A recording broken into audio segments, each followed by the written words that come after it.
ಬ್ರಹ್ಮಾನಂದಂ ಪರಮಸುಖದಂ ಕೇವಲಂ ಜ್ಞಾನಮೂರ್ತಿಂ ದ್ವಂದ್ವಾತೀತಂ ಗಗನಸದೃಶಂ ತತ್ವಮಸ್ಯಾದಿ ಲಕ್ಷ್ಯಂ ಏಕಂ ನಿತ್ಯಂ ವಿಮಲಮಚಲಂ ಸರ್ವಧೀ ಸಾಕ್ಷೀಭೂತಂ ಭಾವಾತೀತಂ ತ್ರಿಗುಣರಹಿತಂ ಸದ್ಗುರುಂ ತಂ ನಮಾಮಿ. ಭಾವಾತೀತಂ ತ್ರಿಗುಣರಹಿತಂ ಸದ್ಗುರುಂ ತಂ ನಮಾಮಿ.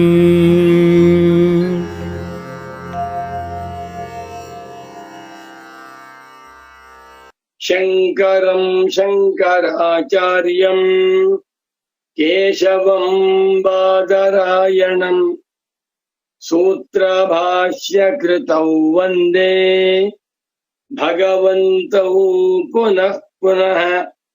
ಶ್ರುತಿಸ್ಮೃತಿಪುರಾಣಾನಾಂ ಆಲಯಂ ಕರುಣಾಲಯಂ ನಮಾಮಿ ಭಗವತ್ಪಾದಶಂಕರಂ ಲೋಕಶಂಕರಂ. ವಂದೇ ತಂ ಸಚ್ಚಿದಾನಂದಂ ಯತಿವರ್ಯಂ ಮಹಾಮತಿಂ ವೇದ ವೇದಾಂತ ಸಾರಜ್ಞಂ ಸದ್ಗುರುಂ ಪ್ರಣತೋಸ್ಮ್ಯಹಂ. ಶ್ರೀಗುರುಂ ಪ್ರಣತೋಸ್ಮ್ಯಹಂ. ಸದಾಹಂ ಸಂಪ್ರದಾಯಜ್ಞಂ ಸಂಯಮೀಂದ್ರಂ ಸದಾಶ್ರಯಂ ಸದ್ಗುರುಂ ಸಚ್ಚಿದಾನಂದಂ ಸದಾಚಾರಂ ಸಮಾಶ್ರಯೇ. ಶ್ರೀಮಚ್ಛಂಕರ ಭಗವತ್ ಪೂಜ್ಯಪಾದ ಮಹಾಸದ್ಗುರುಭ್ಯೋ ನಮಃ. ಶ್ರೀ ಶ್ರೀ ಸಚ್ಚಿದಾನಂದೇಂದ್ರ ಸರಸ್ವತಿ ಸದ್ಗುರು ಪಾದುಕಾಭ್ಯಾಂ ನಮಃ. ನಮೋ ನಮಃ ಸದ್ಗುರು ಪಾದುಕಾಭ್ಯಾಂ. ತತ್ವ ಜಿಜ್ಞಾಸು ಸಾಧಕರು, ಭಗವದ್ಭಕ್ತರು, ಮುಮುಕ್ಷು ಸಾಧಕರು ಆಗಿರುವ ತಮ್ಮೆಲ್ಲರಿಗೂ ಇಂದಿನ ಸುಪ್ರಭಾತವನ್ನು ಹೇಳುತ್ತಾ, ಇಂದಿನ ಕ್ರೋಧಿನಾಮ ಸಂವತ್ಸರದಲ್ಲಿ ಉತ್ತರಾಯಣ, ಗ್ರೀಷ್ಮ ಋತು, ಆಷಾಢ ಮಾಸ, ಶುಕ್ಲ ಪಕ್ಷ, ಪಂಚಮಿ ತಿಥಿ, ಗುರುವಾರ, 2024ನೇ ಇಸವಿ ಜುಲೈ ಮಾಹೆಯಲ್ಲಿ ಇಂದು 11ನೇ ತಾರೀಖಿನ ಬೃಹಸ್ಪತಿ ವಾರದ ಶುಭೋದಯವನ್ನು, ಸುಪ್ರಭಾತವನ್ನು ತಮ್ಮೆಲ್ಲರಿಗೂ ಕೋರುತ್ತಾ ಇಂದಿನ ವೇದಾಂತ ಡಿಂಡಿಮ ಗ್ರಂಥವನ್ನ ಅಧ್ಯಯನ ಮಾಡು. ವೇದಾಂತ ಡಿಂಡಿಮಾಸ್ತತ್ವಂ ಏಕಮುದ್ಘೋಷಯಂತಿ ಯತಿ ಆಸ್ತಾಂ ಪುರಸ್ತಾತ್ ತತ್ತೇಜೋ ದಕ್ಷಿಣಾಮೂರ್ತಿ ಸಂಜ್ಞಿತಂ. ನಮೋ ನಮಃ ಸದ್ಗುರು ಪಾದುಕಾಭ್ಯಾಂ. ನಮೋ ನಮಃ ಶಂಕರ ಪಾದುಕಾಭ್ಯಾಂ. ವೇದಾಂತ ಡಿಂಡಿಮದಲ್ಲಿ 71ನೇ ಶ್ಲೋಕವನ್ನ ನೋಡ. ಅದ್ಭುತವಾದ ಶ್ಲೋಕ. ಶ್ರೀ ನೃಸಿಂಹ ಸರಸ್ವತಿ ತೀರ್ಥ ಉವಾಚ ಅಭೇದ ದರ್ಶನಂ ಮೋಕ್ಷಃ ಸಂಸಾರೋ ಭೇದ ದರ್ಶನಂ ಸರ್ವವೇದಾಂತ ಸಿದ್ಧಾಂತಃ ಇತಿ ವೇದಾಂತ ಡಿಂಡಿಮಃ. ನಮೋ ನಮಃ ಸದ್ಗುರು ಪಾದುಕಾಭ್ಯಾಂ. ಅಭೇದ ದರ್ಶನಂ ಮೋಕ್ಷಃ ಸಂಸಾರೋ ಭೇದ ದರ್ಶನಂ ಸರ್ವವೇದಾಂತ ಸಿದ್ಧಾಂತಃ ಇತಿ ವೇದಾಂತ ಡಿಂಡಿಮಃ. ಬಹಳ ಸೊಗಸಾದ ಶ್ಲೋಕ. ಶಾಂಕರಾದ್ವೈತ ವೇದಾಂತ ದರ್ಶನದ ಸಾರಭೂತವಾಗಿರುವ ದಿವ್ಯ ಭವ್ಯ ಮಂಗಳ ಶ್ಲೋಕವಿದು. ಹಿಂದೆ ಒಂದು ಶ್ಲೋಕ ಬಂದಿತ್ತು. ಯಾವುದು? ಬ್ರಹ್ಮ ಸತ್ಯಂ ಜಗನ್ಮಿಥ್ಯ ಜೀವೋ ಬ್ರಹ್ಮೈವ ನಾಪರಃ ಜೀವನ್ ಮುಕ್ತಸ್ತು ತದ್ವಿದ್ವಾನ್ ಇತಿ ವೇದಾಂತ ಡಿಂಡಿಮಃ. ಸೊಗಸಾದ ಶ್ಲೋಕ. ಒಂದೊಂದು ಶ್ಲೋಕವೂ ಕೂಡ ಮನನೀಯವಾಗಿದೆ. ಬ್ರಹ್ಮ ಸತ್ಯಂ ಜಗನ್ಮಿಥ್ಯ ಜೀವೋ ಬ್ರಹ್ಮೈವ ನಾಪರಃ ಜೀವನ್ ಮುಕ್ತಸ್ತು ತದ್ವಿದ್ವಾನ್. ಜೀವನ್ ಮುಕ್ತ ಅಂದ್ರೆ ಯಾರು? ಉಪವಾಸ ಮಾಡುವವನು ಜೀವನ್ ಮುಕ್ತನಲ್ಲ. ಕಾಲಿಗೆ ಚಪ್ಪಲಿಯನ್ನ ಹಾಕಿಕೊಳ್ಳದೆ ಓಡಾಡುವವನು ಜೀವನ್ ಮುಕ್ತನಲ್ಲ. ಮೌನಾಚರಣೆ ಮಾಡುವಂಥವನು ಜೀವನ್ ಮುಕ್ತನಲ್ಲ. ಮುಂಡನವನ್ನ ಮಾಡಿಸಿಕೊಂಡು ಕಾಷಾಯ ವಸ್ತ್ರಧಾರಿಯಾದ ಮಾತ್ರಕ್ಕೆ ಅವನು ಜೀವನ್ ಮುಕ್ತನಲ್ಲ. ತದ್ವಿದ್ವಾನ್, ವಿದ್ವಾನ್ ಜ್ಞಾನವುಳ್ಳವನೇ ಜೀವನ್ ಮುಕ್ತ. ಶಾಂಕರಾದ್ವೈತ ವೇದಾಂತ ದರ್ಶನದ ಪ್ರಕಾರ ಬ್ರಹ್ಮಜ್ಞಾನಕ್ಕೂ ಜೀವನ್ ಮುಕ್ತಿಗೂ ಗಂಟು. ಯತ್ರ ಬ್ರಹ್ಮಜ್ಞಾನಂ ತತ್ರ ಮೋಕ್ಷಃ ಯತ್ರ ಅಜ್ಞಾನಂ ತತ್ರ ಬಂಧನಂ. ಜ್ಞಾನದಿಂದಲೇ ಮೋಕ್ಷ ಅಲ್ಲ, ಜ್ಞಾನವೇ ಮೋಕ್ಷ. ನನ್ನ ಪರಮ ಪೂಜ್ಯ ಸದ್ಗುರು ಪುಂಗವರಾದ ಶ್ರೀ ಶ್ರೀ ಶ್ರೀ ಸಚ್ಚಿದಾನಂದೇಂದ್ರ ಸರಸ್ವತಿ ಸ್ವಾಮೀಜಿಯವರು ಈ ಮಾತುಗಳನ್ನೆಲ್ಲ ಹೇಳ್ತಾ ಇದ್ರು. ಜ್ಞಾನ ಬಂದ ಮೇಲೆ ಮೋಕ್ಷ, ಜ್ಞಾನ ಸಮಕಾಲದಲ್ಲಿಯೇ ಮೋಕ್ಷ, ಜ್ಞಾನ ಬಂದ ಕೂಡಲೇ ಮೋಕ್ಷ. ಮೂರೂ ಕೂಡ ಅಧ್ಯಾರೋಪದಿಷ್ಟಿನ್ ಹೇಳಿದ ಮಾತುಗಳು. ಅಲ್ಲಿ ಏನು ಅಪವಾದ ಅಂದ್ರೆ ಕರ್ಮಗಳಿಂದ ಮೋಕ್ಷವಲ್ಲ, ಜ್ಞಾನ ಬಂದ ಮೇಲೆ ಕಾಲಾಂತರದ ಮೋಕ್ಷವಲ್ಲ ಅಂತ ಅಪವಾದ ಮಾಡುವುದಕ್ಕಾಗಿ ಜ್ಞಾನ ಸಮಕಾಲಮೇವ ಮೋಕ್ಷ ಅಂತ ಹೇಳ್ತೇವೆ. ನಿಜವಾಗಿ ಹೇಳಬೇಕಾದರೆ ಜ್ಞಾನಮೇವ ಮೋಕ್ಷ. ಬ್ರಹ್ಮಜ್ಞಾನ ಬಂದ ಮೇಲೆ ಮೋಕ್ಷವಲ್ಲ, ಬ್ರಹ್ಮಜ್ಞಾನದಿಂದ ಮೋಕ್ಷವಲ್ಲ, ಬ್ರಹ್ಮಜ್ಞಾನ ಸಮಕಾಲದಲ್ಲಿಯೇ ಮೋಕ್ಷವಲ್ಲ, ಬ್ರಹ್ಮಜ್ಞಾನಕ್ಕೆ ಮತ್ತೊಂದು ಹೆಸರು ಮೋಕ್ಷ ಅಂತ ಹೇಳ್ತಾ ಇದ್ರು. ಎಷ್ಟೋ ಯುಕ್ತಿಯುಕ್ತವಾದಂಥ ಮಾತು ಇವತ್ತು ಹೇಳ್ತಾ ಇದ್ದಾರೆ. ಬಹಳ ಚೆನ್ನಾಗಿದೆ. ನಾನು ಪುಸ್ತಕವನ್ನೇ ಬರೆದಿದ್ದೇನೆ, ಡಿಂಡಿಮ ಸಾರ. ಎಷ್ಟನೇ ಪುಸ್ತಕ ಗೊತ್ತಿಲ್ಲ ನೋಡಿ. ಆ ಪುಸ್ತಕದಲ್ಲಿ ಈ ಶ್ಲೋಕ ಇರಬೇಕು ಅಂದ್ಕೊಂಡಿದ್ದೇನೆ, ನಾನು ಮರ್ತೋಗಿದೆ. ಅದ್ಭುತವಾದಂತ ಅದರಲ್ಲಿ 40 ಶ್ಲೋಕಗಳನ್ನ ಆರಿಸಿಕೊಂಡು ನನ್ನ ಪರಮ ಪೂಜ್ಯ ಸದ್ಗುರು ವರೇಣ್ಯರಾದ ಶ್ರೀ ಶ್ರೀ ಶ್ರೀ ಸಚ್ಚಿದಾನಂದೇಂದ್ರ ಸರಸ್ವತಿ ಸ್ವಾಮಿಗಳವರು ನನಗೆ ಪಾಠವನ್ನ ಮಾಡಿ ಗಟ್ಟು ಮಾಡಿಸಿರುವ 40 ಶ್ಲೋಕಗಳನ್ನ ಆರಿಸಿಕೊಂಡು ಒಂದು ಪುಸ್ತಕ ಬರೆದಿದ್ದೀನಿ. ಅದಕ್ಕೆ ಹೆಸರು ಡಿಂಡಿಮ ಸಾರ, ವೇದಾಂತ ಡಿಂಡಿಮ ಸಾರ. ಆ 40 ಶ್ಲೋಕಗಳು ಮುಮುಕ್ಷ ಸಾಧಕರಿಗೆ, ಅದರಲ್ಲೂ ಸನ್ಯಾಸಿಗಳಿಗೆ ಮನನೀಯವಾಗಿವೆ. ನನ್ಗೇನ್ ಇಷ್ಟ ಅಂದ್ರೆ, ಯಾರು ಸನ್ಯಾಸಿಗಳೋ ಅವರಿಗೆ ಒಳ್ಳೆ ಊಟ ಕೊಡ್ಬೇಕು. ಏನ್ ಊಟ? ಶಾಂಕರ ಭಾಷ್ಯದ ಊಟ, ಶಾಂಕರ ಸಂದೇಶಗಳ ಊಟ. ಕೂತಾಗ, ಎದ್ದಾಗ, ನಿಂತಾಗ, ಓಡಾಡುವಾಗ, ಭಿಕ್ಷೆ ತೆಗೆದುಕೊಳ್ಳುವಾಗ, ಸ್ನಾನ ಮಾಡುವಾಗ ಅಥವಾ ಮಲಗುವಾಗ ಯಾವಾಗಲೂ ಕೂಡ ಶಾಂಕರ ಭಾಷ್ಯ ಸಂದೇಶಗಳನ್ನ ಅನುಸಂಧಾನ ಮಾಡ್ತಾ ಇದ್ದಾರೆ. ರಾಗದ್ವೇಷಗಳು ನಿವೃತ್ತಿಯಾಗಿ, ಕಾಮಕ್ರೋಧಗಳು ತೊಲಗಿ, ಅಂತಃಕರಣ ಶುದ್ಧಿಯಾಗಿ ಬ್ರಹ್ಮಾತ್ಮಜ್ಞ ಹೊಂದ್ಬಿಡ್ತಾರೆ. ಆ ದೃಷ್ಟಿಯಿಂದ ಆ ಪುಸ್ತಕ ಬರೆದಿದ್ದೆ ನೋಡಿ. ಅನಂತ ಪುಸ್ತಕ ಹೆಸರೇನು? ಡಿಂಡಿಮ ಸಾರ. ಅದರಲ್ಲಿ ಶ್ಲೋಕ ಇರ್ಬೇಕು ಅನ್ಕೊಂಡಿದ್ದೇನೆ, ಇಲ್ಲೇನೂ ಇರ್ಬೋದು ನನ್ಗೆ ಗೊತ್ತಿಲ್ಲ.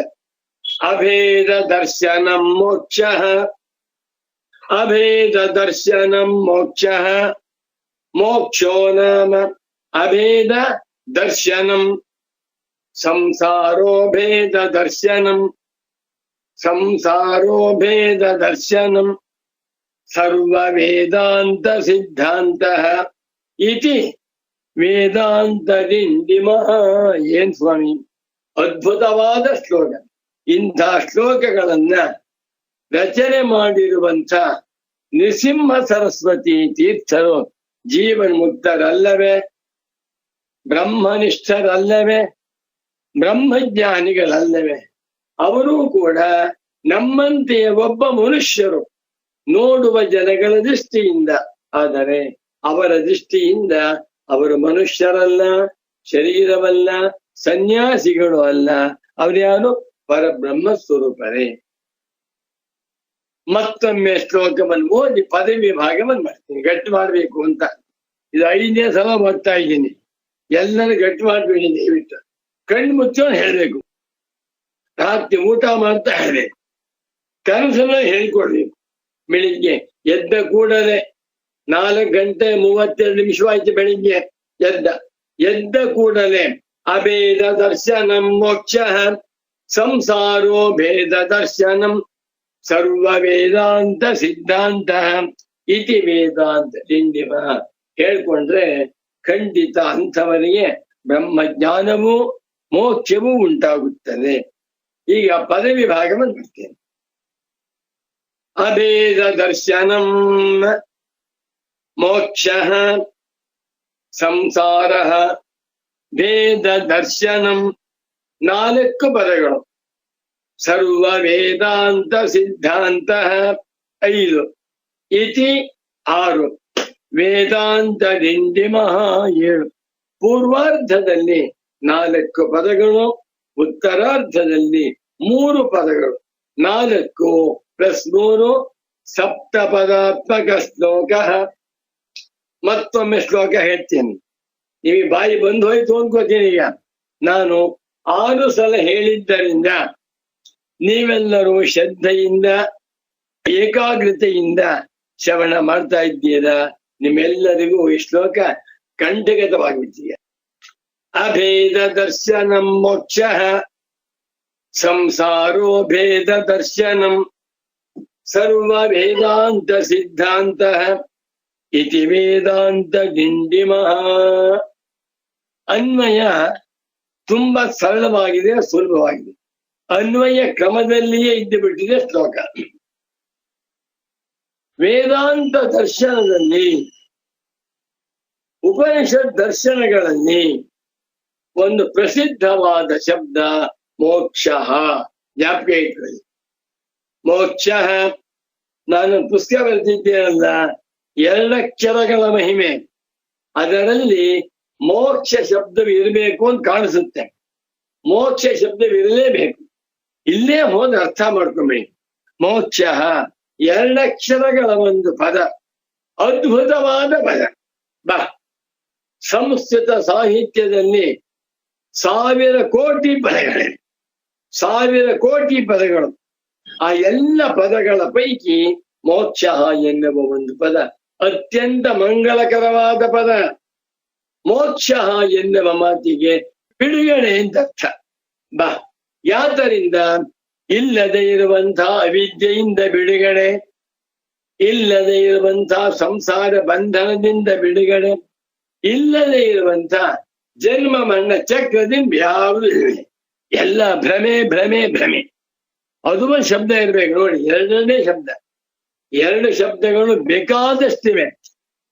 ವೇದಾಂತಕ್ಕೆ ಸಂಬಂಧಪಟ್ಟಿರುವಂತಹ 2 ಅಕ್ಷರಗಳು 1000 ಇದೆ. ನಾನು ಪ್ರಧಾನವಾಗಿ ನನಗಿಷ್ಟವಾಗಿರುವ ಪೂಜ್ಯರಾದ ಸದ್ಗುರುಗಳು ಹೇಳಿರುವಂತಹ 40 ಶಬ್ದಗಳು ಮಾತ್ರ ತೆಗೆದುಕೊಂಡು ಬರೆದಿದ್ದೇನೆ. ಸಂಸಾರದಿಂದ ಬಿಡುಗಡೆಯೇ ಮೋಕ್ಷ. ಕಿನ್ನಾಮ ಮೋಕ್ಷ, ಆ ಶಬ್ದ ಎಲ್ಲರೂ ಕೇಳಿದ್ದೀರಲ್ವೇ? ಇಷ್ಟು ವರ್ಷಗಳ ಕಾಲ ವೇದಾಂತ ಪ್ರವಚನಗಳನ್ನ ಶ್ರವಣ ಮಾಡುತ್ತಿರುವ ನಿಮ್ಮೆಲ್ಲರ ಮನಸ್ಸಿನಲ್ಲಿ ಒಂದು ಶಬ್ದ ಇದೆ. ಏನು? ಮೋಕ್ಷ. ನನಗೆ ಮೋಕ್ಷ ಬೇಕು, ನನಗೆ ಮುಕ್ತಿ ಬೇಕು ಎಂದು ಹೇಳುವವರೇ ಮುಮುಕ್ಷುಗಳು. ನೋಡಿ, ಇವತ್ತಿನ ಕಾಲದಲ್ಲಿ ಈ ಮೋಕ್ಷ ಬಯಸುವಂತ ಸಾಧಕರೇ ಇಲ್ಲ. ಎಲ್ಲರೂ ಕೂಡ ಭಿಕ್ಷ ಗುರುಕ್ಷು, ಭೋಕ್ತುಮಿಚ್ಛವ, ಭೋಗ ಪ್ರೇಪ್ಸವ. ಒಂದು ಭೋಗ, ಮತ್ತೊಂದು ಮೋಕ್ಷ, ಒಂದು ಪ್ರೇಯಸ್ಸು, ಮತ್ತೊಂದು ಶ್ರೇಯಸ್ಸು. ನನಗೆ ಶ್ರೇಯಸ್ಸೇ ಬೇಕು, ಪ್ರೇಯಸ್ಸು ಬೇಡ. ನನಗೆ ಮೋಕ್ಷವೇ ಬೇಕು, ಭೋಗಗಳು ಬೇಡ. ಯಾರಾದ್ರೂ ಹೇಳ್ತಾರ? ಇಲ್ಲ, ಯಾರು ಹೇಳುದು. ಹಾಗಂತ ಹೇಳಿದ ಹುಚ್ಚ ಅಂತಾರೆ. ಹುಚ್ಚನಾದ್ರೂ ಹೊರಡಿ. 1,000 ಕೋಟಿ ಮಾನವರ ಪೈಕಿ 1,000 ಜನ ನನ್ನ ಮೋಕ್ಷವೇ ಬೇಕು ಬಯಸ್ತಾರೆ. ಅವರೇ ಧೀರರು, ಅವರೇ ಸೂರಿಗಳು, ಅವರೇ ಬುದ್ಧಿವಂತರು, ಅವರೇ ವಿವೇಕಿಗಳು, ಅವರೇ ಪ್ರಾಜ್ಞರು. ಅವರಿಗೆ ಬೇಕಾದದ್ದು ಮೋಕ್ಷ. ಮೋಕ್ಷ ಎನ್ನುವ ಮಾತಿಗೆ 2 ಅರ್ಥಗಳು ಉಂಟು. ಒಂದು ನೆಗೆಟಿವ್ ಆಸ್ಪೆಕ್ಟ್, ಮತ್ತೊಂದು ಪಾಸಿಟಿವ್ ಆಸ್ಪೆಕ್ಟ್. ನೆಗೆಟಿವ್ ಆಸ್ಪೆಕ್ಟ್ ಯಾವುದು? ದುಃಖರಾಹಿತ್ಯಂ ಮೋಕ್ಷ, ಜನ್ಮರಾಹಿತ್ಯಂ ಮೋಕ್ಷ, ಸುಖ ದುಃಖ ರಾಹಿತ್ಯಂ ಮೋಕ್ಷ, ರಾಗದ್ವೇಷರಾಹಿತ್ಯಂ ಮೋಕ್ಷ, ದೇಹಾಭಿಮಾನ, ಇಂದ್ರಿಯಾಭಿಮಾನ, ಮನಾಭಿಮಾನ, ಪ್ರಾಣಾಭಿಮಾನ, ಕಾರ್ಯಕರಣ ಸಂಘಾತ ಅಧ್ಯಾಸರಾಹಿತ್ಯಂ ಮೋಕ್ಷ. ನೆಗೆಟಿವ್ ಆಸ್ಪೆಕ್ಟ್ ಆಯ್ತು. ಅದಿಲ್ಲದಿರುವುದು ಮೋಕ್ಷ, ಅದರಿಂದ ಬಿಡುಗಡೆಯಾಗುವುದು ಮೋಕ್ಷ ಅಂದ್ರು. ಮತ್ತೊಂದು ಮೋಕ್ಷ ಎನ್ನುವ ಮಾತಿಗೆ ಪಾಸಿಟಿವ್ ಆಸ್ಪೆಕ್ಟ್ ಏನ್ ಗೊತ್ತಾ? ಬ್ರಹ್ಮಸ್ವರೂಪೇಣ ಅವಸ್ಥಾನಂ ಮೋಕ್ಷ, ಪರಮಾನಂದ ಸ್ವರೂಪೋ ಮೋಕ್ಷ, ಸಚ್ಚಿದಾನಂದ ಲಕ್ಷಣೋ ಮೋಕ್ಷ, ಬ್ರಾಹ್ಮಿ ಸ್ಥಿತಿರ್ಮೋಕ್ಷ, ಶಾಶ್ವತಿ ಶಾಂತಿರ್ಮೋಕ್ಷ. ಬ್ರಹ್ಮ ಸ್ವರೂಪದಿಂದ ಉಳಿದುಕೊಳ್ಳುವುದೇ ಮೋಕ್ಷ. ಇಂಥ ಮೋಕ್ಷದ ಅರ್ಥ ಗೊತ್ತಾಗ್ಬಿಟ್ರೆ ಎಲ್ಲರೂ ಬೇಕು ಅಂತಾರೆ. ಇವಾಗ ಎಲ್ಲರೂ ಕೂಡ ದುಡ್ಡನ್ ಬೇಕು ಅಂತಾರೆ. ಮೊಮ್ಮಕ್ಕಳು, ನನ್ನ 3 ಜನ ಮೊಮ್ಮಕ್ಕಳಿದ್ದಾರೆ. ದೊಡ್ಡವಳಿಗೆ 11-12 ವರ್ಷ, ಎರಡನೇವಳಿಗೆ 5 ವರ್ಷ, ಮೂರೂ ಜನಗಳು ದುಡ್ಡು ಕೊಟ್ರೆ ತಾತ ನೀ ಇಟ್ಕೋ ಅಂತಾರ. ಪಾಪ, ನಮಗ್ ದುಡ್ಡು ಬೇಡ ತಾತ, ನೀ ಇಟ್ಕೋ. ಯಾಕಪ್ಪ? ನಮಗ್ ಚಾಕ್ಲೇಟ್ ತಂದ್ಕೊಡುತ್ತೆ. ನೋಡಿದ್ರ, ನಮಗ್ ಮ್ಯಾಗೆ ತಂದ್ಕೊಡು ದುಡ್ಡು ಬೇಕು. ದುಡ್ಡಿಂದ ಇದ್ರೆ ಚಾಕ್ಲೇಟ್ ಸಿಕ್ಕಲ್ಲ ಅಂತ ನಂಗೆ ಉಪದೇಶ ಮಾಡ್ತಾರೆ.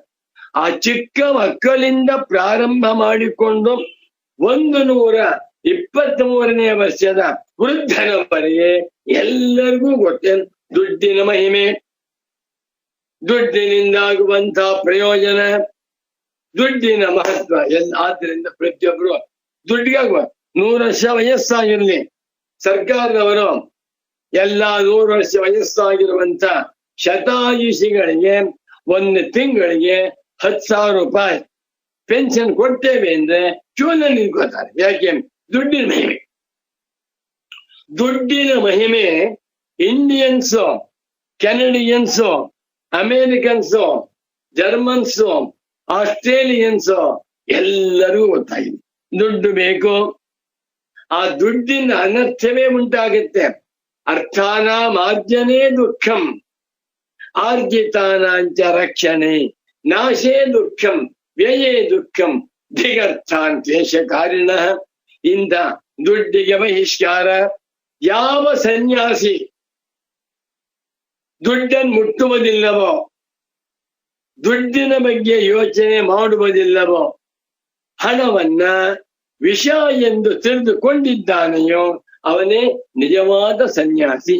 ಆದರೆ ಭಗವಂತನ ಮಾಯೆ, ಕಲಿ ಪ್ರಭಾವದಿಂದ ಅಂಥ ಮಹಾತ್ಮರು ಸಿಕ್ಕುವುದು ತುಂಬಾ ಕಷ್ಟ. ಇರಲಿ. ಅದೇ ರೀತಿಯಲ್ಲಿ ಮೋಕ್ಷದ ಮಹಿಮೆ. ಮೋಕ್ಷವೆಂದರೇನು? ಸಹಜಾನಂದ ಸ್ಥಿತಿ, ಸ್ವಾಭಾವಿಕ ಆನಂದ ಸ್ಥಿತಿ. ಮಳೆ ಬರ್ಲಿ, ಗುಡುಗು ಬರ್ಲಿ, ರೋಗ ಬರ್ಲಿ, ರುಜಿನ ಬರ್ಲಿ, ಕ್ಯಾನ್ಸರ್ ಬರ್ಲಿ, ಏನ್ ಬಂದ್ರು ಕೂಡ, ಮಾನ ಬರ್ಲಿ, ಅಪಮಾನ ಬರ್ಲಿ, ನನ್ಗೇನಾಯ್ತು, ನನ್ಗೇನಾಗ್ತಾ ಇದೆ? ಹೌದಾ? ನಾನು ಯಾರು? ಚಿದಾನಂದ ರೂಪ ಶಿವೋಹಂ ಶಿವ. ತನ್ನ ಆನಂದ ಸ್ವರೂಪದಲ್ಲಿ ನೆಲೆಗೊಳ್ಳುವಂತಹದ್ದೇ ಮೋಕ್ಷ. ಸತ್ಯಂ ಜ್ಞಾನಮನಂತಂ ಬ್ರಹ್ಮ, ಬ್ರಹ್ಮೈವ ಮೋಕ್ಷ, ಬ್ರಹ್ಮೈವ ಹಿ ಮುಕ್ತ್ಯವಸ್ಥಾ. ಶಾಂಕರ ಭಾಷ್ಯ. ಇಂಥ ಮೋಕ್ಷದ ರುಚಿ ಅರ್ಥವಾಗ್ಬಿಟ್ರೆ, ಮೋಕ್ಷದ ಮಹಿಮೆ ಅರ್ಥವಾಗ್ಬಿಟ್ರೆ, ಮೋಕ್ಷದ ಸ್ವರೂಪ ಅರ್ಥವಾಗ್ಬಿಟ್ರೆ, 1,000 ಕೋಟಿ ಮಾನವರು ಮೋಕ್ಷ ಬೇಕು ಅಂತಾರೆ.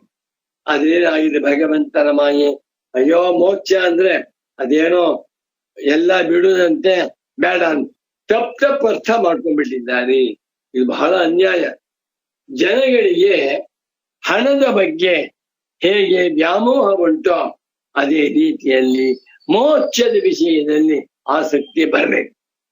ಬರುವಂತೆ ಮಾಡಿರುವಂಥವರೇ ಪರಮ ಪೂಜ್ಯ ಸದ್ಗುರು ವರೇಣ್ಯರಾದ ಶ್ರೀ ಶ್ರೀ ಶ್ರೀ ಸಚ್ಚಿದಾನಂದೇಂದ್ರ ಸರಸ್ವತಿ ಸ್ವಾಮಿಗಳು ಪ್ರವಚನಗಳ ಮುಖಾಂತರ, ಗೋಷ್ಠಿಯ ಮುಖಾಂತರ, ಚರ್ಚೆಯ ಮುಖಾಂತರ, ಗ್ರಂಥ ರಚನೆಯ ಮುಖಾಂತರ, ಸ್ವತಃ ಜೀವನವನ್ನ ನಡೆಸುವ ಮುಖಾಂತರ ಎಲ್ಲ ಮುಮುಕ್ಷು ಜನಗಳಿಗೂ ಮೋಕ್ಷದ ಸ್ವರೂಪವನ್ನ, ಮೋಕ್ಷದ ರುಚಿಯನ್ನ ತೋರಿಸಿಕೊಟ್ಟಿರುವಂತಹ ಮಹಾತ್ಮರು ಎಂದರೆ ನನ್ನ ಪರಮ ಪೂಜ್ಯ ಸದ್ಗುರು ವರೇಣ್ಯರಾದ ಶ್ರೀ ಶ್ರೀ ಶ್ರೀ ಸಚ್ಚಿದಾನಂದೇಂದ್ರ ಸರಸ್ವತಿ ಸ್ವಾಮಿಗಳವರು. ಅದೇ ಕೆಲಸವನ್ನ ಅವರ ಅಂತ್ಯವಾಸಿ ಶಿಷ್ಯನಾಗಿರುವ ದಡ್ಡನಾದ ಸುಬ್ರಾಯ ಶರ್ಮನು ಯಥಾಶಕ್ತಿ ಮಾಡ್ತಾ ಇದ್ದಾನೆ. ಗುರುಗಳಷ್ಟು ಮಾಡಲು ಸಾಧ್ಯವಿಲ್ಲ. ಅವರು ದೊಡ್ಡ ಮಹಾಸಾಗರ. ಸುಬ್ರಾಯ ಶರ್ಮ ಅದರಲ್ಲಿ ಒಂದು ಬಿಂದುವಿನಲ್ಲಿ ಒಂದು ಬಿಂದು.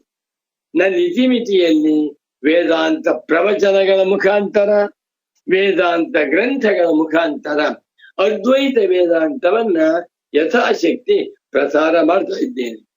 ಮೊನ್ನೆ ಒಬ್ರು ಬಂದಿದ್ರು, ಅವ್ರನ್ನ ಮಾತು ಹೇಳಿದ್ರು, ಶರ್ಮಗಳೇ ಇಷ್ಟು ಬುದ್ಧಿವಂತರು ನೀವು ಈ ವೇದಾಂತ ಗ್ರಂಥಗಳನ್ನ ಬರೆಯುವುದನ್ನು ಬಿಟ್ಬಿಟ್ಟು ಕಾದಂಬರಿ ಗ್ರಂಥಗಳನ್ನು, ರಾಮಾಯಣ ಭಾರತ ಭಾಗವತ ಗ್ರಂಥಗಳನ್ನು, ಸಂಧ್ಯಾ ವಂದನೆ, ದೇವರ ಪೂಜೆ, ಅಗ್ನಿಹೋತ್ರ, ಶ್ರಾದ್ದ ಇತ್ಯಾದಿ ಗ್ರಂಥಗಳನ್ನು ಬರೆದಿದ್ದೆ ತುಂಬಾ ದುಡ್ಡು ಬರ್ತಾ ಇತ್ತು ನಿಮಗೆ.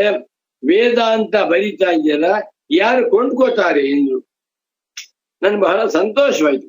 ಸ್ವಾಮಿ, ಯಾರು ಕೊಂಡ್ಕೊಳ್ಳೋರಿಲ್ಲ, ಇಷ್ಟೊಂದು ಪುಸ್ತಕ ಬರೀತಾ ಇದ್ದೀರಲ್ಲ, ಹ್ಯಾಕ್ ಖರ್ಚು ಮಾಡ್ತೀರಾ ಅಂದ್ರು.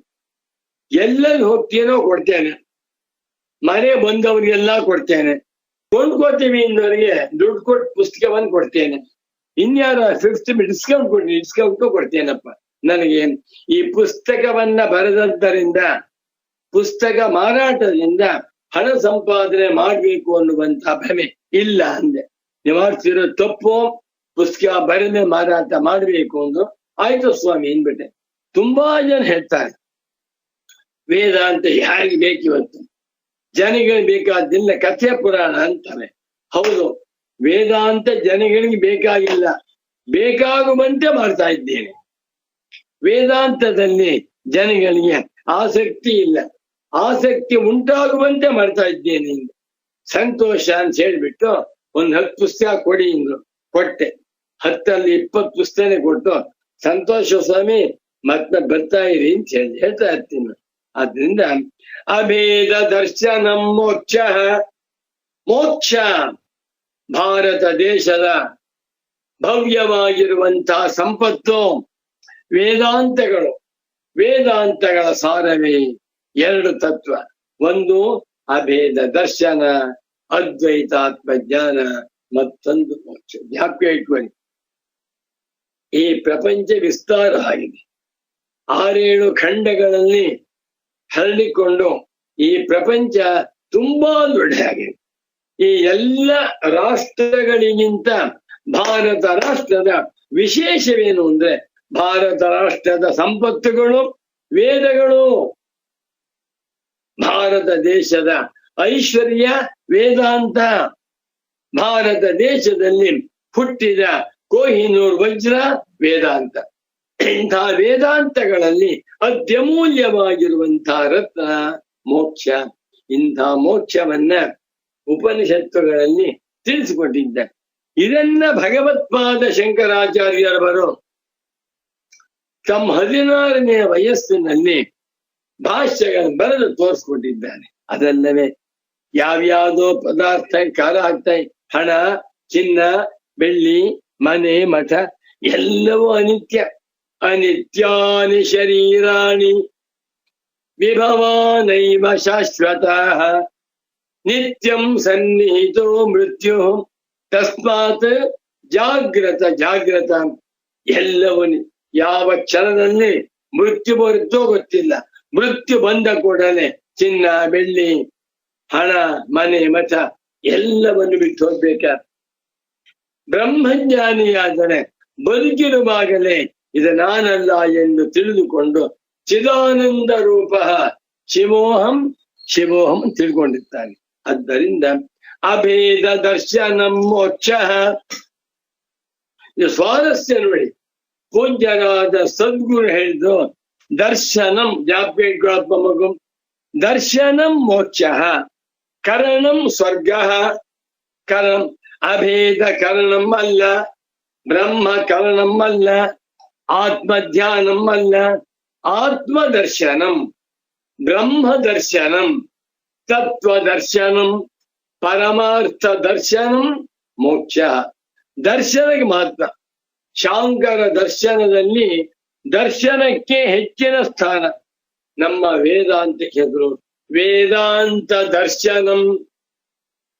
ವೇದಾಂತಗಳಲ್ಲಿ ಮಾಡಬೇಕಾದ ಬಿಡಬೇಕಾದ ಯಾವುದನ್ನೂ ಹೇಳಿಲ್ಲ. ತಿಳ್ಕೋ ತಿಳ್ಕೋ ಅಂತ ಹೇಳ್ತಾ ಇದ್ದಾರೆ. ಮಾಡಬೇಕಾದನ್ನು ಹೇಳಿದ್ರೆ ಮನಸ್ಸಿಗೆ ಭಾರ. ಒಂದು 100 ಜನ ಬಂದಿದ್ದು ಉಪನ್ಯಾಸಕ್ಕೆ ಬಂದಿದ್ದಾರೆ. ಗುರು ನೀವೆಲ್ಲ 10 ರೂಪಾಯಿ ಕೊಡಿ ಅಂದ್ರೆ ನಾಳೆ ಯಾರು ಬರುವುದೇ ಇಲ್ಲ. ದುಡ್ಡು ಕೇಳ್ತಾರೆ ಅಂತ ನಾನೆಲ್ಲಿಯೂ ದುಡ್ಡನ್ನು ಕೇಳಕ್ ಹೋಗ್ತೇನೆ. ಬೇಡ, ದುಡ್ಡು ಬೇಡ. ಇನ್ನು ಯಜ್ಞವನ್ನು ಮಾಡಿ ಅಂದ್ರೆ ಮಡಿ ಮುಟ್ಕೊಳ್ಳಿ, ವಿಭೂತಿ ಹಾಕೊಳ್ಳಿ ಅಂದ್ರೆ ಜನ ಬರೋದು ಬಹಳ ಕಷ್ಟ. ತಪಸ್ಸು ಉಪವಾಸ ಮಾಡಿ ವನವಾಸ ಮಾಡಿ ಇಂದು ಕಷ್ಟ. ಅದಕ್ಕೇನ್ ಮಾಡ್ತಾರೆ? ತತ್ವವನ್ನ ತಿಳ್ಕೋ. ತಿಳಿವಳಿಕೆ ಮಾನವರಿಗೆ ದೈವ ದತ್ತವಾಗಿರುವ ಅದ್ಭುತವಾದ ಆಸ್ತಿ. ಜ್ಞಾನಂ, knowledge, enlightenment, knowing the truth. ಬಾ, ಏನು ಶಂಕರರು ಅದ್ಭುತ ಮಹಿಮಾನ್ವಿತರು. ಅವ್ರು ಯಾವಾಗಲೂ ಕೂಡ ತಿಳ್ಕೋ ತಿಳ್ಕೋ ಅಂತ ಹೇಳ್ತಾರೆ. ಕುರುತೆ ಗಂಗಾ ಸಾಗರ ಗಮನಂ ವ್ರತ ಪರಿಪಾಲನ ಮತಮಾಗಾನಂ ಜ್ಞಾನವಿಹೀನ ಸರ್ವಮತೇನ ಮುಕ್ತಿಂ ನ ಭಜತಿ ಜನ್ಮ ಶತೇನ ಅಭೇದ ದರ್ಶನಂ ಮೋಕ್ಷ. ಇಲ್ಲಿ ಸ್ವಾರಸ್ಯ ಅಭೇದ ದರ್ಶನಾತ್ ಮೋಕ್ಷ ಅಂತ ಹೇಳಲಿಲ್ಲ. ಅಭೇದ ದರ್ಶನದಿಂದ ಮೋಕ್ಷ. ನೀನು ಮೊದಲು ಅಭೇದವನ್ನ ಕಂಡುಕೋ, ಆಮೇಲೆ ಮೋಕ್ಷ ಎಂದು ಹೇಳಲಿಲ್ಲ. ಏನ್ ಹೇಳ್ತಾ ಇದ್ದಾರೆ? ಅಭೇದ ದರ್ಶನಮೇವ ಮೋಕ್ಷ. ಅಭೇದ ದರ್ಶನಂ ಹೇಗಿದು? ಅಭೇದವನ್ನ ಕಾಣುವಿಕೆ ಹೇಗೆ ಸಾಧ್ಯ? ಕಣ್ಣು ಬಿಟ್ರೆ ಪ್ರಪಂಚ ನಾನಾ ರೂಪಗಳು ಕಾಣಿಸ್ತಾ ಇದೆಯಲ್ಲ, ಭಿನ್ನ ಭಿನ್ನವಾಗಿಯೇ ಕಾಣಿಸ್ತಾ ಇದೆ. ಮನೆಯಿಂದ ಹೊರಗಡೆ ಬಂದ ಕೂಡಲೇ ಆಟೋ ರಿಕ್ಷಾ, ಕಾರು, ಬಸ್ಸು, ಜನಗಳು, ಸ್ಕೂಟರು, ಹೆಲ್ಮೆಟ್ಟು, ಎಷ್ಟು ಪದಾರ್ಥಗಳು ಮನೆಯ ಒಳಗಿದ್ರೂ ಭೇದ ಕಾಣಿಸ್ತಾ ಇದೆ, ಹೊರಗಡೆ ಹೋದ್ರೂ ಭೇದ ಕಾಣಿಸ್ತಾ ಇದೆ. ಹೀಗೆ ಇಂದ್ರಿಯ ಪ್ರಮಾಣಗಳಿಗೆ ಅತ್ಯಂತ ಸ್ಪಷ್ಟವಾಗಿ ಕಾಣುತ್ತಿರುವಂತಹ ಭೇದವನ್ನ ಹೇಗೆ ನಾವು ಅಭೇದವನ್ನಾಗಿ ಮಾಡಿಕೊಳ್ಳುವುದು? ಒಳ್ಳೆಯ ಪ್ರಶ್ನೆ. ಅದಕ್ಕೆ 70ನೇ ಶ್ಲೋಕದ ಉತ್ತರ ಕೊಟ್ಟಿದ್ದಾರೆ. ಏನು? ಈ ಪ್ರಪಂಚ ಅಂದ್ರೇನು? ಎಷ್ಟೇ ಪ್ರಪಂಚವನ್ನ ನೋಡಿದರೆ ಏನಪ್ಪಾ ಅಂದ್ರೆ ಎರಡೇ ಪದಾರ್ಥ, ಒಂದು ನಾಮ ಒಂದು ರೂಪ. ಗಡಿಗೆ ಒಂದು ನಾಮ ಒಂದು ರೂಪ, ಸುಗಂಧರಾಜ ಹೂವು ಒಂದು ನಾಮ ಒಂದು ರೂಪ, ಸಕ್ಕರೆ ಒಂದು ನಾಮ ಒಂದು ರೂಪ. ಈ ಪ್ರಪಂಚವೆಲ್ಲ ನಾಮರೂಪಾತ್ಮಕವಾಗಿದೆ, ಹೌದಾ? ನಾಮರೂಪಾತ್ಮಕಂ ವಿಶ್ವಂ, ಇದು ಇಂದ್ರಜಾಲಂ. ಕುಸಿತೋರಿಗೆ ಬರ್ತಾರೆ. ಇವತ್ತೊಂದು ರೂಪ, ನಾಳೆ ಒಂದು ರೂಪ, ಇವತ್ತಿದ್ದ ರೂಪ ನಾಳೆ ಇಲ್ಲ, ನಾಳೆಯಲ್ಲಿ ಇವತ್ತೇ ಇಲ್ಲ. ಒಂದು ಬೀಜ ಅಂತೇವೆ, ಮೊಳಕೆ ಅಂತೇವೆ, ಸಸಿ ಅಂತೇವೆ, ಗಿಡ ಅಂತೇವೆ, ಮರ ಅಂತೀವಿ, ಕಾಯಿ, ಕೀಚು, ಹಣ್ಣು. ಏನಿದೆ ಎಲ್ಲ ಬದಲಾವಣೆ. ಬಾಬಾ ಬಾಬಾ ಮರ, ಟೀಗುಡ್ಡು, ತೇಗದ ಮರ ಅಂತೇವೆ, ಆಮೇಲೆ ಟಿಂಬರ್ ಅಂತೇವೆ, ಅದನ್ನ ತೊಲೆ ಅಂತೇವೆ, ಆಮೇಲೆ ಬಾಗಿಲು ಅಂತೇವೆ, ಕಿಟಕಿ ಅಂತೆ, ಎಲ್ಲ ಭ್ರಮೆ.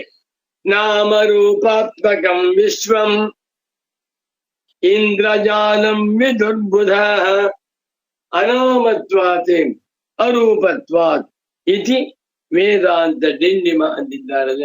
ಇದನ್ನ ನಾವು ವಿವೇಕದಿಂದ ಅರ್ಥ ಮಾಡಿಕೊಳ್ಳಬೇಕು.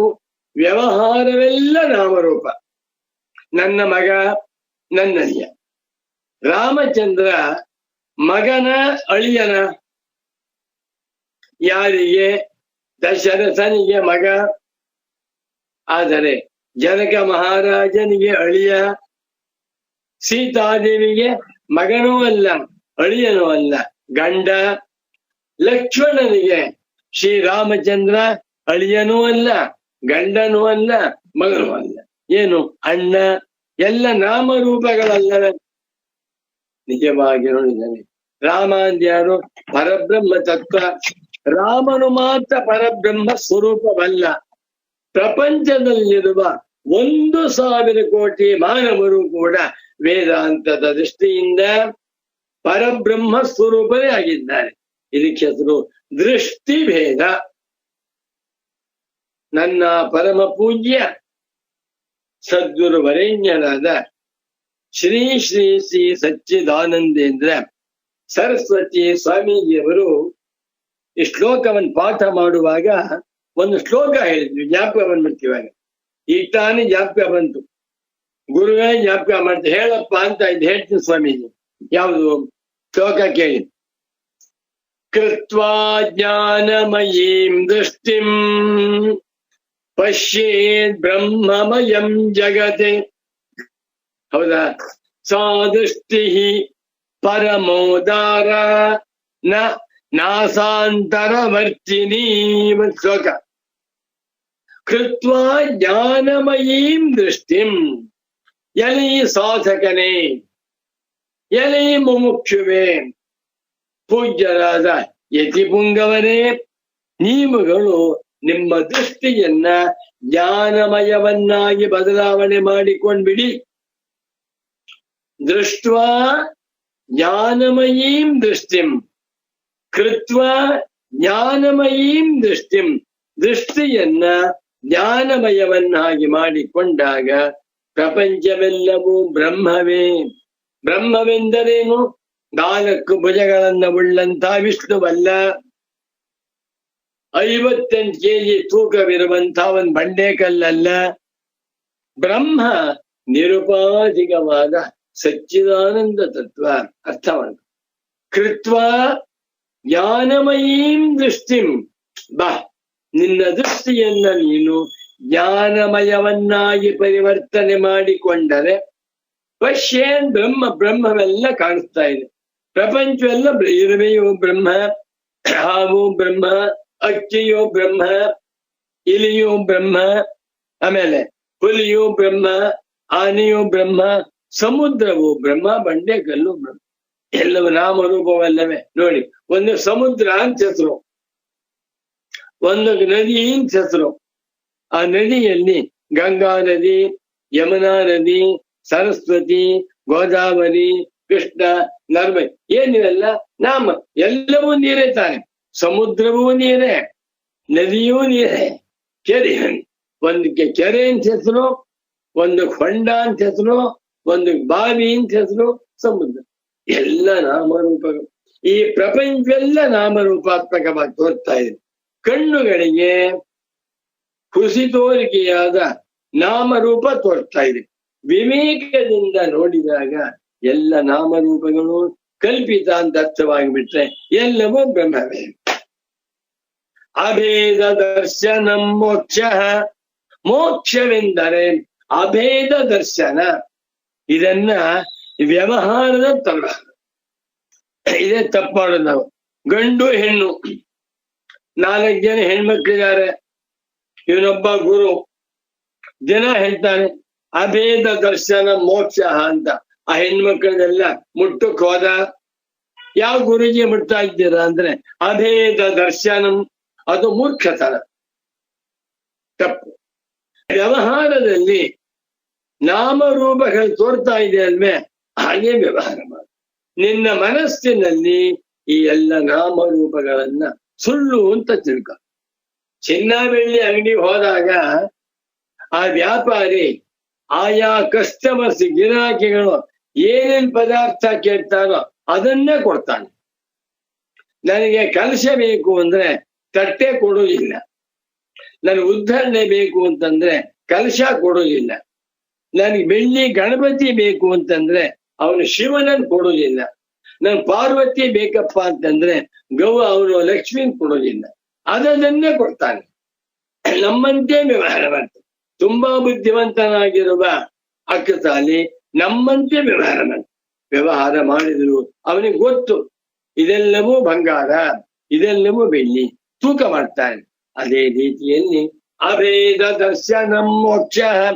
ಮೋಕ್ಷವೆಂದರೇನು? ಕಾಡಿಗೆ ಹೋಗಿ ತಪಸ್ ಮಾಡ್ಬೇಕಾದ್ದಿಲ್ಲ. ಇರುವ ಕಡೆಯಲ್ಲಿ ಬೆಂಗಳೂರಿನಲ್ಲೇ ಇರೋ, ಉತ್ತರ ಹಳ್ಳಿಯಲ್ಲೇ ಕೂತ್ಕೊಂಡಿರು, ಎಲ್ಲಾ ವ್ಯವಹಾರವನ್ನು ಮಾಡ್ತಾ ಇರು. ನಿನ್ನ ಕೈಯಲ್ಲಿದ್ದ ದರ್ಶನ. ದರ್ಶನ ಅಂದ್ರೇನು? ವಿವೇಕ. ದರ್ಶನ ಅಂದ್ರೇನು? ಆತ್ಮಜ್ಞಾನ. ದರ್ಶನವೆಂದರೆ ಬುದ್ಧಿಮಂತಿಕೆ, ಪ್ರಾಜ್ಞತ್ವ ನನ್ನ ಕೈಯಲ್ಲಿದೆ. ಆದ್ದರಿಂದ ಅಭೇದ ದರ್ಶನಂ. ಅಭೇದವನ್ನು ಕಾಣುವುದೇ ಮೋಕ್ಷ. ದರ್ಶನ ಎನ್ನುವ ಶಬ್ದ ಎಷ್ಟು ಉತ್ತಮೋತ್ತಮವಾದ ಶಬ್ದ, ಅತ್ಯಂತ ಮಂಗಳಕರವಾದ ಶಬ್ದ, ಅತ್ಯಂತ ಪವಿತ್ರವಾದ ಶಬ್ದ. ತರ್ಕ ದರ್ಶನಂ, ಮೀಮಾಂಸಾ ದರ್ಶನಂ, ಸಾಂಖ್ಯ ದರ್ಶನಂ, ಪಾತಂಜಲ ಯೋಗ ದರ್ಶನಂ, ವೇದಾಂತ ದರ್ಶನಂ. ದರ್ಶನ ಎನ್ನುವ ಶಬ್ದ ಅತ್ಯಂತ ಮಂಗಳಕರವಾದದ್ದು. ಈ ವೇದಾಂತ ದರ್ಶನದಲ್ಲಿ ದರ್ಶನವೇ ಸಾರ, ದರ್ಶನವೇ ನಿಜವಾಗಿರುವಂತಹ ತಾತ್ಪರ್ಯ. ಎಂಥ ದರ್ಶನ? ಅಭೇದ ದರ್ಶನಂ. ಈ ಪ್ರಪಂಚವನ್ನ ನೋಡುವಾಗಲೂ ಈ ಪ್ರಪಂಚವೆಲ್ಲವೂ ಬ್ರಹ್ಮವೇ. ನಾಮರೂಪಗಳನ್ನು ತೆಗೆದುಹಾಕ್ಬಿಟ್ರೆ ಎಲ್ಲವೂ ಬ್ರಹ್ಮವೇ ಅಲ್ಲವೇ? ಒಬ್ಬ ವ್ಯಕ್ತಿಯನ್ನ 10 ಜನ 10 ತರಹ ನೋಡ್ತಾರೆ. ರಾಮಂದೇ ಉದಾಹರಣೆ ತಗೊಳ್ಳಿ. ಒಬ್ಬನಿಗೆ ಅಣ್ಣ, ಒಬ್ಬನಿಗೆ ಮಗ, ಒಬ್ಬರಿಗೆ ಅಳಿಯ, ಒಬ್ಬರಿಗೆ ಗಂಡ, ಒಬ್ಬರಿಗೆ ಸ್ನೇಹಿತ, ಒಬ್ಬರಿಗೆ ಗುರು, ಮತ್ತೊಬ್ಬರಿಗೆ ಪ್ರಜೆ. ಇದೆಲ್ಲ ನಾಮರೂಪಗಳು. ಅದನ್ನು ತೆಗೆದುಹಾಕ್ಬಿಟ್ರೆ ಹೇಗೆ ತೆಗೆದುಹಾಕೋದು? ದರ್ಶನದಿಂದ, ವಿವೇಕದಿಂದ. ದೃಶ್ಯದ ಪ್ರೇಕ್ಷಣೆ ಧಾತು. ದೃಶ್ಯರ ಪ್ರೇಕ್ಷಣೆ 4ನೇ ಗಣದ ಧಾತು. ಪಶ್ಯತಿ, ಪಶ್ಯತಃ, ಪಶ್ಯಂತಿ. ದರ್ಶನ ಎನ್ನುವ ಮಾತಿಗೆ ದೃಷ್ಟಿ, ದರ್ಶ, ದರ್ಶನಂ. ದೃಷ್ಟಿ ಸ್ತ್ರೀಲಿಂಗ, ದರ್ಶ ಪುಲ್ಲಿಂಗ, ದರ್ಶನಂ ನಪುಂಸಕಲಿಂಗ ಶಬ್ದ. ಅಭೇದ ದರ್ಶನಂ. ಅಭೇದವನ್ನು ಕಾಣುವಂತಹದ್ದೇ ಮೋಕ್ಷ. ಸಂಸಾರ ಅಂದ್ರೇನು? ಸಂಸಾರೋ ಭೇದ ದರ್ಶನಂ. ಭೇದವನ್ನು ಕಾಣುವುದೇ ಸಂಸಾರ. ನಾನು ಬೇರೆ, ನೀನು ಬೇರೆ, ನಾನು ಬೇರೆ, ಬ್ರಹ್ಮ ಬೇರೆ, ನಾನ್ ಬೇರೆ, ಕೈ ಬೇರೆ, ನಾನ್ ಬೇರೆ, ಆ ಹಿರಣ್ಯ ಗರ್ಭ ಬ್ರಹ್ಮ ಬೇರೆ. ಭೇದವನ್ನು ಕಾಣುವುದೇ ಸಂಸಾರ, ಅಭೇದವನ್ನು ಕಾಣುವುದೇ ಮೋಕ್ಷ. ಮೋಕ್ಷ ಸಂಸಾರ ಮೇಡ್ ಸಿಂಪ್ಲಿಫೈಡ್. ಸರಳ ಏನು ಮೋಕ್ಷ ಶಾಸ್ತ್ರ ಅಂದ್ಬಿಟ್ರೆ ಅಯ್ಯೋ ಹೆದರ್ಸ್ಬಿಡ್ತಾರೆ.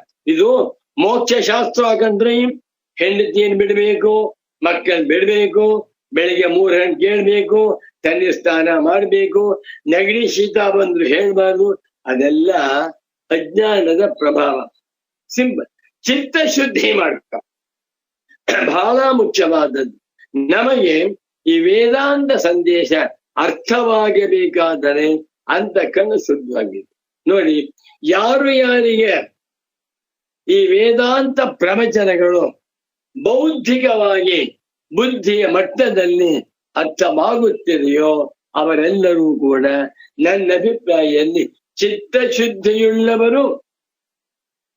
ಇಂಥ ಪ್ರವಚನವನ್ನ ಆಸ್ವಾದನ ಮಾಡಬೇಕಾದರೆ ಅವರಿಗೂ ಯೋಗ್ಯತೆ ಎಂಬುದು. ಈ ನಮ್ಮಂಥ ವೇದಾಂತಿಗಳಿಗೆ ಯಾವುದೋ ಫಿಸಿಕ್ಸು, ಕ್ವಾಂಟಮ್ ಫಿಸಿಕ್ಸು ಹೇಳ್ಬಿಟ್ಟೆ ಏನು ಅರ್ಥ ಅಲ್ಲ. ಅದೇ ರೀತಿಯಲ್ಲಿ ವೇದಾಂತ ದರ್ಶನದ ಉಪದೇಶಗಳನ್ನ ಶ್ರವಣ ಮಾಡಿ ಆಸ್ವಾದನೆ ಮಾಡಬೇಕಾದರೂ ಒಂದು ಯೋಗ್ಯತೆ ಬೇಕು. ಸರಿ, ಅಭೇದ ದರ್ಶನ ಮೋಕ್ಷ, ಅಭೇದವನ್ನು ಕಾಣುವುದೇ ಮೋಕ್ಷ. ಸಂಸಾರೋ ಭೇದ ದರ್ಶನ. ಸಂಸಾರ ಅಂದ್ರೇನು? ಭೇದವನ್ನು ಕಾಣುವುದೇ ಸಂಸಾರ. ಇಲ್ಲಿ ಮಾಡುವುದು ಅಂತ ಹೇಳ್ತಾ ಇಲ್ಲ. ನೀವು ಭೇದವನ್ನ ಮಾಡಿ ಸಂತ ಏನೇ ಭೇದವನ್ನ ಮಾಡುತ್ತಿದ್ದರೋ ಈ ಭೇದ ಎನ್ನುವಂತಹದ್ದು ಪರಮಾರ್ಥವಲ್ಲ ಅನ್ನುವಂತಹ ವಿವೇಕವಿದ್ದರೆ ನಿಮಗೆ ಮೋಕ್ಷ. ಇದು ಸರ್ವ ವೇದಾಂತ ನಿರ್ಣಯ, ಸರ್ವ ವೇದಾಂತ ತಾತ್ಪರ್ಯಂ, ಸರ್ವ ವೇದಾಂತ ಸಾರ, ಸರ್ವ ವೇದಾಂತ ಸಿದ್ಧಾಂತ. ಎಷ್ಟು ವೇದಾಂತಗಳಿವೆಯೋ, ಈಶಾ, ಕೇನ, ಕಠ, ಮುಂಡಕ, ಪ್ರಶ್ನ, ಮಾಂಡೂಕ್ಯ, ಐತರೇಯ, ತೈತರೇಯ, ಚಾಂದೋಗ್ಯ, ಬೃಹದಾರಣ್ಯಕ, ಶ್ವೇತಾಶ್ವತರ, ಕೌಶಿತಕಿ, ಜಾಬಾಲ, ಕೈವಲ್ಯ ಮುಂತಾಗಿರುವ 108 ಉಪನಿಷತ್ತಿದೆ, 108 ವೇದಾಂತ ಅಂತ. ಎಲ್ಲ ವೇದಾಂತಗಳ ತಾತ್ಪರ್ಯವಿಷ್ಟು ಏನು? ಅಭೇದ ದರ್ಶನ ಮೋಕ್ಷ, ಸಂಸಾರೋ ಭೇದ ದರ್ಶನಂ. ಇದನ್ನ ನಾವುಗಳು ಅರ್ಥ ಮಾಡಿಕೊಂಡು ಅಭೇದ ದರ್ಶನದಲ್ಲಿ ನೆಲೆಗೊಂಡು ಮೋಕ್ಷ ಸ್ವರೂಪವನ್ನು ಹೊಂದಿ ಕೃತಾರ್ಥರಾಗುವಂತೆ ಭಗವತ್ಪಾದ ಶಂಕರರು, ಪರಮ ಪೂಜ್ಯ ಸದ್ಗುರು ವರಿಣ್ಯರಾದ ಶ್ರೀ ಶ್ರೀ ಶ್ರೀ ಸಚ್ಚಿದಾನಂದೇಂದ್ರ ಸರಸ್ವತಿ ಸ್ವಾಮಿಗಳವರು ನಮ್ಮೆಲ್ಲರನ್ನೂ ಅನುಗ್ರಹಿಸಲಿ, ಆಶೀರ್ವಾದ ಮಾಡಲಿ ಅಂತ ತಿಳಿಸುತ್ತಾ ಇಂದಿನ ವೇದಾಂತ ಡಿಂಡಿಮ ಪ್ರವಚನವನ್ನ ಇಲ್ಲಿಗೆ ಸಂಪನ್ನಗೊಳಿಸುತ್ತಿದ್ದೇನೆ. ನಮೋ ನಮಃ ಸದ್ಗುರು ಪಾದುಕಾಭ್ಯಾಂ.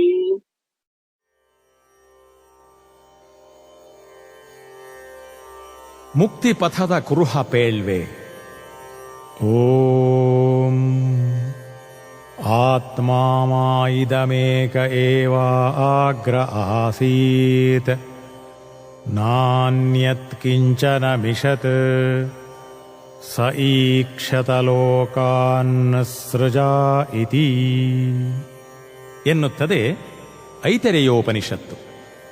ವೇದಾಂತ ಪ್ರವೇಶಕ್ಕೆ 3 ಪ್ರಧಾನ ಮೆಟ್ಟಿಲುಗಳು: ಶ್ರುತಿ, ಯುಕ್ತಿ, ಅನುಭವ.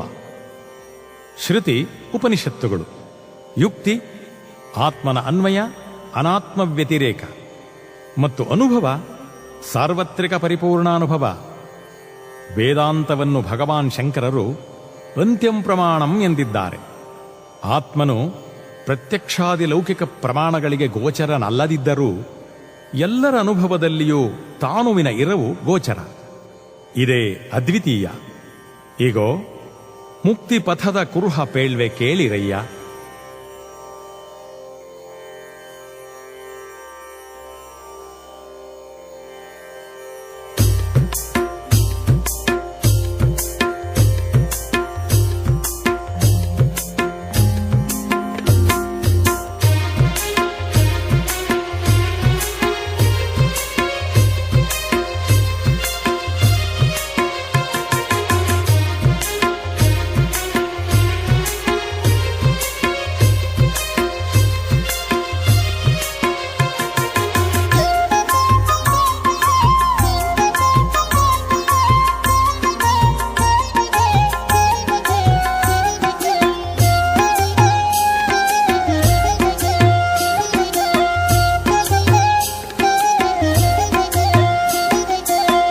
ಮುಕ್ತಿಪಥದ ಕುರುಹ ಪೇಳ್ವೆ ಕೇಳಿರಯ್ಯ, ಶ್ರುತಿಯುಕ್ತಿ ಸ್ವಾನುಭವದೆ ಕಂಡು ಬಾಳಿರಯ್ಯ. ಮುಕ್ತಿಪಥದ ಕುರುಹ ಪೇಳ್ವೆ ಕೇಳಿರಯ್ಯ, ಶ್ರುತಿಯುಕ್ತಿ ಸ್ವಾನುಭವದೆ ಕಂಡು ಬಾಳಿರಯ್ಯ. ಮುಕ್ತಿಪಥದ ಕುರುಹ ಪೇಳ್ವೆ ಕೇಳಿರಯ್ಯ.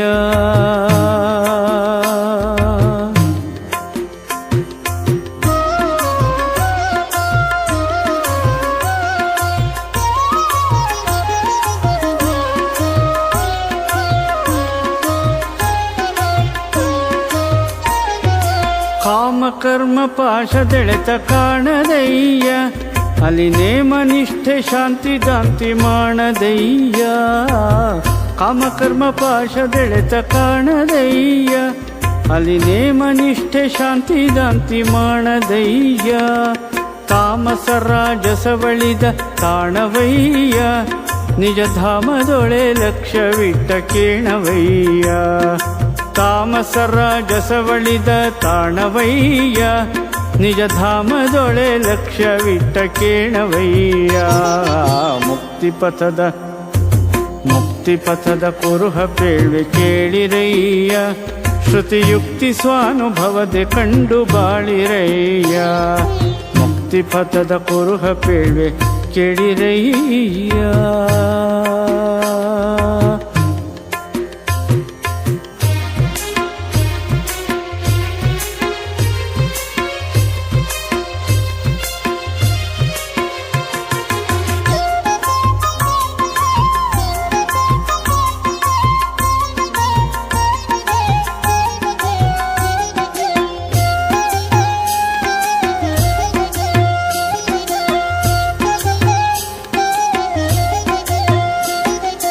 ನಾನು ನನ್ನದೆಂಬುದೇನು ಇಲ್ಲವಯ್ಯ, ಅಲಿಹೀನ ಉಚ್ಚವೆಂಬುದೇನು ಸಲ್ಲದಯ್ಯ. ನಾನು ನನ್ನದೆಂಬುದೇನು ಇಲ್ಲವಯ್ಯ, ಅಲಿಹೀನ ಉಚ್ಚವೆಂಬುದೇನು ಸಲ್ಲದಯ್ಯ. ಮಾನಮೇಯ ಭಾವವಿಲ್ಲದೆಲ್ಲವಯ್ಯ, ತನ ಭಾನವಾಗಿ ತೋರುತ್ತಿರ್ಪಗೆಲ್ಲವಯ್ಯ. ಮಾನಮೇಯ ಭಾವವಿಲ್ಲದೆಲ್ಲವಯ್ಯ, ತನ್ನ ಭಾನವಾಗಿ ತೋರುತ್ತಿರ್ಪಗೆಲ್ಲವಯ್ಯ. ಮುಕ್ತಿಪಥದ ಕುರುಹ ಪೇಳ್ವೆ ಕೇಳಿರಯ್ಯ, ಶ್ರುತಿಯುಕ್ತಿ ಸ್ವಾನುಭವದೆ ಕಂಡು ಬಾಳಿರಯ್ಯ. ಮುಕ್ತಿಪಥದ ಕುರುಹ ಪೇಳ್ವೆ ಕೇಳಿರಯ್ಯ.